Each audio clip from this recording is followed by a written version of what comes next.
Bien connu dans le milieu culturel du Saguenay, le collectif de création Trois Règles a été fondé par des étudiants en cinéma désirant multiplier les occasions de créer.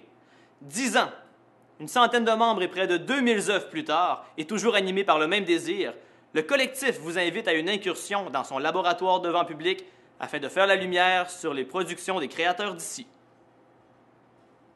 Oui. Ça va tout le monde? Ouais.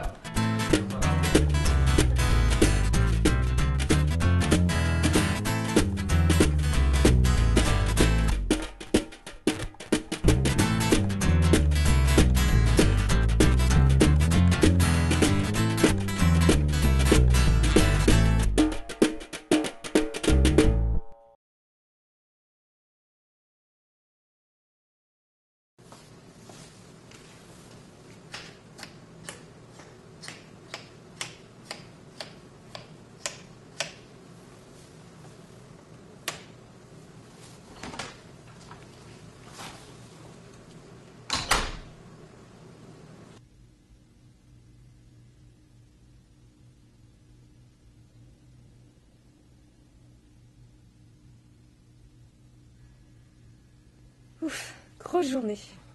Journée de merde, ouais. C'était pas si pire. C'était productif. Stéphane est un peu exigeant, mais il est compétent. Tout court, je dirais. Ben non, il est cool, Stéphane. Il tire du jus, mais il fait sa job. Faut que je m'habitue. Quand les Eric, tabarnak. Quoi t'as pensé, hostie? D'ailleurs, ce Stéphane, il a du goût. Ça te fait bien le mauve, mademoiselle. Ah oui? Tu trouves? Je dois dire que je l'aime bien, moi aussi, cette gélatine. Ah, ça va, trouvez-vous une chambre? Putain, mais laisse-le vivre, toi. Non mais, tu vas la fermer, ta gueule? Chut! Chut! Écoutez. Tu vas venir me chercher. Ça fait pas un tabarnak, ok, là? Tu vas venir ici, ok? Tu vas venir me pogner, ok? Tu vas m'amener, on va retourner en salle, ok? Puis c'est pas grave. Ça va passer. Mais, qu'est-ce qu'il dit, lui? Le pauvre. Il vient d'un grand théâtre de renommée mondiale et ils viennent de changer tous leurs projecteurs. Alors ils l'ont vendu et maintenant il est ici. Viens me chercher, Chris, viens me chercher! Viens me chercher! Viens me chercher, tabarnak! Tu vas venir me chercher tout de suite, sinon... Ça doit pas être facile. Ouais, bon, ça va. Tu devrais peut-être lui parler, Bill. Ça va lui remonter le moral. La porte est ouverte, tu peux la pousser. Ah ouais, pousse-la! Pousse la crise de porte! Hé, le nouveau? Quoi? Qu'est-ce qui va pas? Y a rien qui va pas. Y a rien qui va pas? Je suis pas très convaincu. Y a rien qui va pas. Eric va venir me chercher. Non, il reviendra pas. Oui, il va venir. Eric t'a vendu, c'est fini, tu le reverras plus. Lui parle pas comme ça. Il est nouveau, tu vas lui faire peur. De toute façon, je vous aime pas, puis je veux pas faire partie de votre gang. On est cool pourtant. Tu peux pas nous juger, tu nous connais même pas. Justement, je veux pas vous connaître. Dis-nous-moi comment tu t'appelles. Comment je m'appelle? Ben oui, un nom. T'as bien un nom? Un nom? T'as pas de nom? Impossible. Ben, non, j'ai pas de nom. Quoi? Pas de nom? Non, Eric m'a jamais donné de nom. C'est horrible. On a tous un nom ici. Moi, c'est Bill. Moi, c'est Jill. Moi, c'est Spot. Moi, c'est Scott. Et moi, c'est Jody. Maintenant, on doit te trouver un nom. Tu veux t'appeler comment? Je sais pas, moi, n'importe comment. Scott, trouve-lui un nom. Tu t'appelleras Watsky. Watsky? Cher Watsky, je t'intègre officiellement en ce jour merveilleux dans le cercle des projets disparus. Bienvenue. Bienvenue. Bienvenue. Bienvenue. Ouais, salut. Merci. Maintenant, adonnons-nous au rituel transitoire qui te changera à tout jamais, cher Watsky. Un rituel... Ben oui. Et tu dois le faire avec nous. Ben, qu'est-ce qu'il faut que je fasse? Ah, mais il comprend rien, celui-là. Laisse-toi porter, Watsky. Laisse-toi porter.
Le lunch.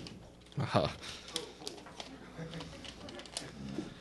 Le lunch, épisode 2, les lumières. Résumé de l'épisode précédent. Gisèle trompe Paul, son mari, avec Lucien, le collègue de travail de ce dernier. Lucien, qui est joueur compulsif depuis qu'il a perdu sa femme dans un accident de voiture, passe tout son argent dans les vidéos poker. Il en est rendu à manger les lunchs que Gisèle a préparés pour Paul, qui, lui, va se fixer un fast-food sur l'heure du dîner.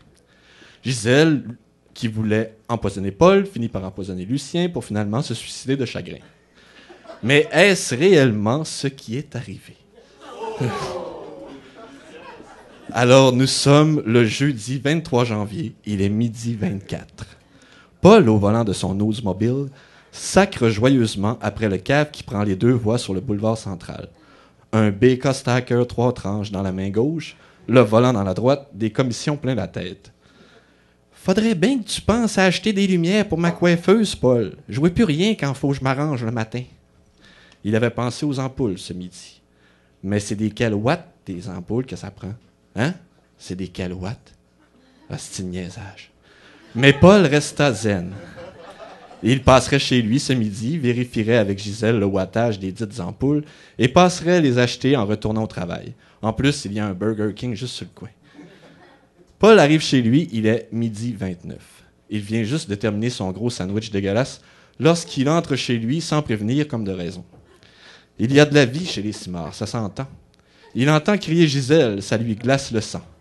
Il prend le pistolet qui est soigneusement dissimulé dans l'armoire de la cuisine. Une invasion de domicile, ça peut arriver n'importe quand. Vaut mieux être prêt. Paul est fucking prêt. Il se doute que sa femme est en danger, il fera tout pour la défendre. Lorsqu'il arrive dans la chambre, ce qu'il voit lui glace le sang. Gisèle est assise sur Lucien, faisant de frénétiques mouvements de va-et-vient qui font valser ses énormes seins dans tous les sens. Paul ne réfléchit plus. Au moment où Gisèle s'aperçoit de sa présence, il lui tire dessus. La balle entre directement dans la bouche de Gisèle, pour en ressortir de l'autre côté de sa tête en un magnifique feu d'artifice ensanglanté. Lucien, qui avait la santé fragile, ne résista pas au choc. Son cœur s'arrêta net. Paul retourna travailler. En revenant à 5 heures, il nettoya l'arme, le mit dans la main raidie de feu sa femme et appela les policiers.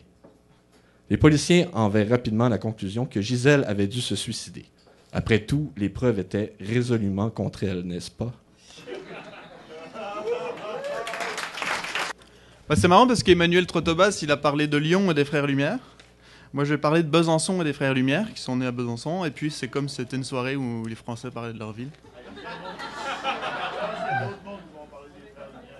Ouais, mais est-ce qu'ils ont parlé d'une ville française?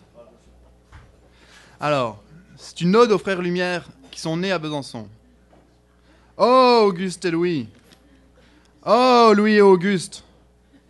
Votre lumière au-dessus de ma tête dans les salles de cinéma et hors des salles de cinéma, dans le ciel de Besançon, la ville où je suis né, la ville où vous êtes né, la ville où Victor Hugo est né, juste en face de où vous êtes né d'ailleurs, mais 60 ans avant environ, en 1802, alors que vous, c'était en 1862 et 1864. Votre lumière, frère Lumière, m'a éclairé au collège Lumière où j'ai étudié, auquel vous avez donné votre nom, d'ailleurs. Et j'avais 12 ans, et la tête ailleurs, et j'allais souvent au cinéma, dont vous êtes les inventeurs. Plus jeune, je n'y allais pas, parce que j'avais peur, mais j'ai vu Bernard et Bianca, avec ma maman, quand j'avais 6 ans. Et j'ai aimé ça, le cinématographe. Et après, on allait au Quick, manger des hamburgers. Je n'avais plus peur. Oh, Auguste et Louis. Oh, Louis-Auguste. Je n'ai plus peur du noir. Dans le noir des salles, votre lumière part du mur de derrière et me caresse la tête et peint la toile de l'écran que je regarde dans le noir sans plus savoir qui je suis. À Besançon, la lumière me caresse la tête et imprègne l'air que je sens sans plus savoir qui je suis. Et terriblement je respire et je marche vers le ciné-club. Et devant le ciné-club, je fume une cigarette dont la fumée s'enfuit dans l'air et la dimension lumière me caresse la tête. C'est la vie cinéma. Oh Louis, oh Auguste, où sont mes 20 ans? Où est la rétrospective David Lynch? Où est la rétrospective Fritz Lang? Où est Jean Renoir? Où est Dario Argento? Où est Jean-Luc Godard? Où est Louis Buñuel? Où est Stanley Kubrick? Où est la lumière? Où est la vie cinéma? Où est ma ville que je regardais vivre du haut des collines? Où est ma ville que je regardais s'éteindre le soir? Où est la lumière dont les radiations saisissaient nos vies sur les murs bleus et ocres de la pierre de Chahut? Où sont les essences troublantes qui enivraient l'air le soir, faisant hurler la peau des filles et des garçons? Où est l'horizon que projetaient nos destins que nous gravions à la bière forte? Où sont passées nos jeunes heures qu'a émoulé le temps? Où sont passées les salles vides et rouges où on pouvait sans tristesse finir le jour? Où sont les écrins doux de nos amours bourgeoises? Où êtes-vous, frère Lumière, que la douceur de vivre me caresse à nouveau la tête? Oh Louis et Auguste, oh Auguste et Louis. Un soir, sur l'écran du ciné-club, Jean-Pierre Léaud s'est profilé. Il jouait le rôle d'un acteur désespéré. Il était en robe de nuit. Il a hésité, puis il a dit « Personne ne veut me passer 10 000 balles pour aller au bordel ?» Alors Truffaut lui répondit « Les films avancent comme des trains dans la nuit. Les films avancent comme des trains dans la nuit. Et je vous remercie, Auguste et Louis. » Merci.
La question au Vox Pop de cette semaine, est-ce que c'est votre premier 3 règles? Comment trouvez-vous ça pour un premier 3 règles? Ou sinon, vous rappelez-vous de votre premier 3 règles?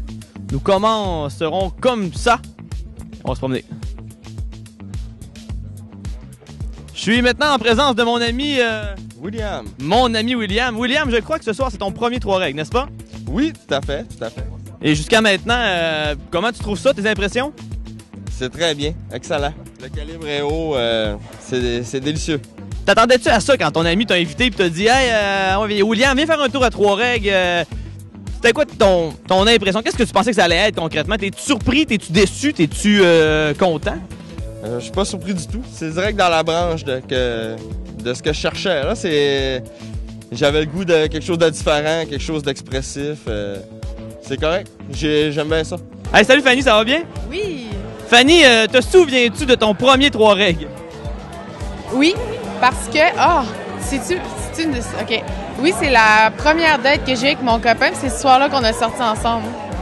Oh, c'est tellement une belle histoire. Puis c'était quoi ton impression de ce soir-là? T'étais-tu surprise? T'étais-tu découragée? Qu'est-ce que cette place de fou que mon prétendant m'amène? Ben, j'ai vraiment aimé ça. En plus, il faisait un 3 règles. Il m'a vraiment impressionné parce que dans les littéraires, je trouve qu'il se débrouille assez bien. Fait que j'ai été charmée de cette soirée. J'ai vraiment aimé ça et depuis 7 ans, je viens aux 3 règles. Wow. Alors, 3 règles, c'est aussi une grande histoire d'amour. Merci beaucoup, Fanny. Alors, Samuel Pinel, le prétendant en question. On a interviewé ta copine tout à l'heure, puis on lui demandait son premier 3 règles, c'était comment, puis elle a dit, ben là, c'est quand tu l'avais amené là pour lui demander sa main. Non, pas demander sa main, mais tu sais, pour commencer à la fréquenter. Mais toi, Sam, te souviens-tu de ton premier 3 règles? Je crois que c'était à l'opéra, si je me trompe pas. Puis le thème, c'est une autre bonne question, hein? Je me souviens, peut-être, c'était pas le premier, peut-être le 3e, je me souviens de Toxique. Mais le premier, non. C'était quoi ton impression? Tu sais, t'arrives là à 3 règles, t'entends le nom, tu sais pas trop c'est quoi. Comment t'as trouvé ça? Première impression de 3 règles, c'était quoi? Moi, j'ai trouvé que c'était une bonne initiative régionale. C'est une belle réunion de gens qui ont envie de voir des trucs nouveaux. C'est une belle communauté, c'est une gang d'amis. En même temps, c'est facile de se joindre à cette gang-là. C'est des belles soirées. C'est un beau mariage, des belles soirées, je pense, à dit tout. 3 règles, c'est vraiment une grande histoire d'amour, mesdames et messieurs. Alors, merci beaucoup, Sam Pinel.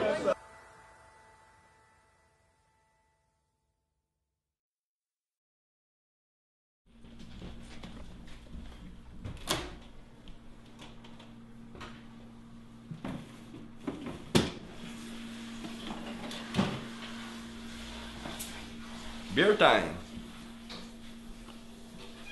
Belle journée de vente. Encore une fois. Ouais, ça a bien roulé aujourd'hui? Ouais, ça a bien roulé, ça a bien roulé. Cool. Peut-être fait 7-8 clients. Puis ça peut paraître peu, mais ça n'en prend rien qu'un qui fait toute sa déco, puis ta semaine est faite. Là. Ok. J'ai pogné un anglais aujourd'hui. Ah ouais? Ouais. Je pense qu'on se comprenait pas bien ben. I'm looking for something for my bedroom. I just got a new girlfriend. I want to really impress her, you know. I feel like I live in kind of like a bachelor pad and I need to be a little more sophisticated. You know? So I'm looking for something kind of stylish, something probably like on the floor. Si je comprends bien, là, vous cherchez une langue pour amener les petites filles dans votre chambre. C'est bien ce que j'ai compris? Ah, j'ai toujours été dans le domaine de la langue. Moi, j'ai repris ça de mon père. Ça fait 12 ans que je suis dans le domaine de la langue. Moi, j'ai arrêté l'école secondaire 3, puis j'ai repris l'entreprise familiale. Là, je vends des langues. Ben, avant, c'est pas compliqué. C'est pas compliqué avant. Premièrement, là, faut que tu attires l'attention du client. Tu l'amènes vers quelque chose de bien laid. Puis là, après ça, là, il dit « Ah non, c'est pas ça que je veux pas en tout. Pas ça que je veux pas en tout. » Fait que là, ça y est, tu l'as. T'as compris tout de suite ce qu'il voulait pas. Puis là, après ça, t'essaies de savoir plus ses intérêts, tu sais. Puis là, tu l'amènes voir quelque chose qui est plus dans ses cas. Puis là, tu le fais critiquer. Tu lui demandes ce qu'il aime moins là-dedans, ce qu'il aime plus, tu sais. Puis là, après ça, tu développes une relation de confiance avec le client. Faut qu'il sache que t'es là pour lui, pour que ça soit beau chez eux. Puis c'est ça qui compte pour lui. Puis le bout le plus tough, ben, c'est de conclure, tu sais. C'est toujours de conclure, le bout le plus tough. Là, faut que tu amènes le client vers l'achat. C'est sûr que si t'as des promotions, ben là, c'est le temps de le dire que t'as des promotions, tu sais. Le monde sont gratteux, fait que... les promotions, hein, c'est bien important. Ben, au pire, tu montes le prix, puis... Tu mets une promotion de 25%, tu sais, personne ne voit rien aller, mais c'est ta promotion, on va l'acheter. Ça marche partout, dans les épiceries, ça marche partout. Ouais, c'est sûr que le fils de l'ancien boss, ça amène un certain lot de friction, tu sais. Veux pas, tu passes un peu pour le chouchou, tu passes un peu pour la personne qui est montée vite, qui a pas nécessairement eu besoin de faire ses preuves. Tu sais, Jim, là, lui qui est costaud, là. Ben, Jim puis moi, on manquait à venir au coup une fois, là. C'est sûr que l'histoire dans le backstory avec la fille, ben, la fille en question, c'était sa blonde, là. Ben, c'est plus sa blonde aujourd'hui, mais. Mais je regrette pas, c'était une bonne baise.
Bon, ça s'appelle Pour en finir avec Platon.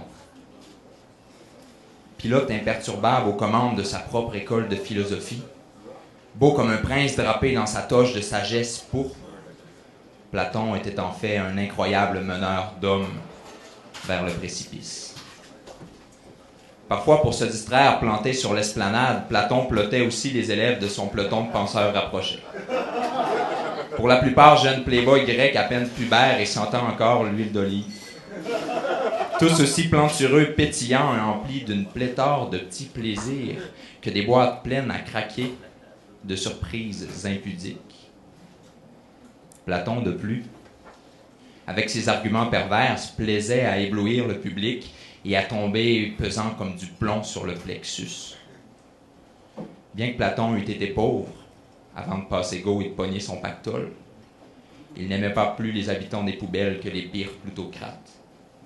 Platon, en fait, par principe, n'aimait personne.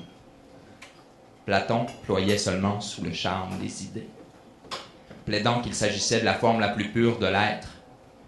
Pas besoin de paysage quand on possède l'idée de la beauté. Le reste est mensonge, putrescible. Et force est d'admettre que tout baigne pour Platon. Best-seller, les ventes de plusieurs de ses opus explosent, la planète entière applaudit, c'est un exploit, on demande des rappels. Pourquoi pas y avoir pensé auparavant? Tout ce que vous voyez est un mensonge. Refusez le matériel. C'est si simple. Pas de compromis, pas de coupe. Platon, avec aplomb, est un pur produit de l'idéalisme. Un penseur en porte-à-faux avec toutes les splendeurs de la vie. Platon préfère plutôt planer comme un prédateur, puis plonger sur les choses vivantes pour les ponctionner.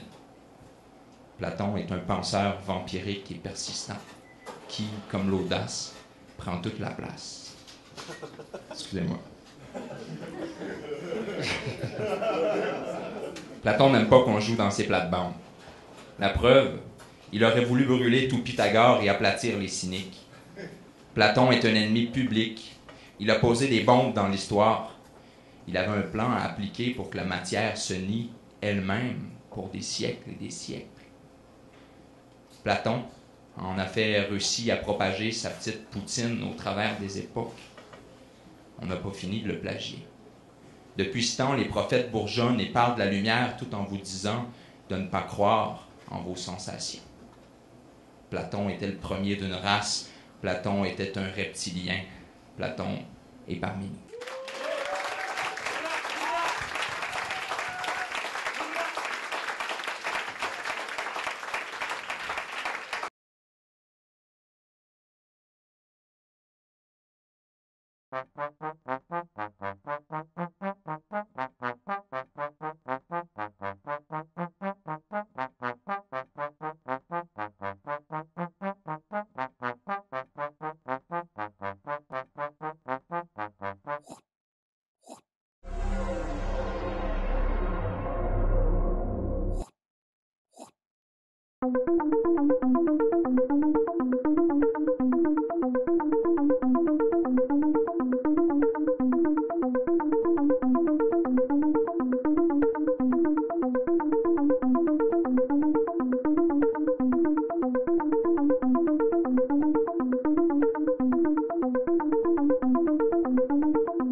Alors, c'est déjà tout pour ce soir. Merci d'avoir été parmi nous. On se retrouve dans 2 semaines pour une dernière soirée de la 10e année Trois-Règles sur le thème Testament.